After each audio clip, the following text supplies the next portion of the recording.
আজ হচ্ছে সানডে, তার মধ্যে আবার আজকে একটা স্পেশাল দিন, জামাই ষষ্ঠী। যাই হোক, আমার কি বেড কভারটা চেঞ্জ করলাম, আর দেখো উল্টো করে পেটেছি, আমার মতো স্বভাব কার কার আছে গো। তো যাই হোক, এখানে দেখো কালটু ঘুমাচ্ছে, দেখো জিপটা বার করে কত মগ্নে ঘুমাচ্ছে ও।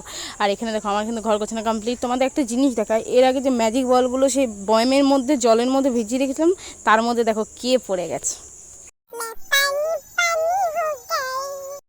এই দেখো সাধু, দেখো কিসের মধ্যে বসে রয়েছে, জানি যে সাইকেলের কোনো কাজ নেই আজকে, ওই কারণে ওকে টাটা করে আজকে কিন্তু এখন যাচ্ছি মাসিবাড়ির উদ্দেশ্যে চাকদা। আমরা কিন্তু নেমে পড়েছি, এখান থেকে একটা ফুটির বোতল নিয়ে নিলাম।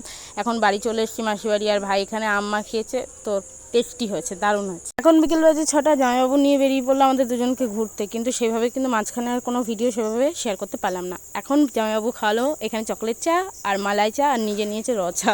সঙ্গে নিয়ে হলো কর্নেট, আমি নিলাম ম্যাগনামে, আর বোন নিল স্ট্রবেরি। আর এখানে দেখো হজম তো করতে হবে এত কিছু খেয়ে। এত কিউটভাবে যদি কেউ নিজের মুখটা এনে কোলের মধ্যে রাখে, তাকে আদর না করে থাকা যায়?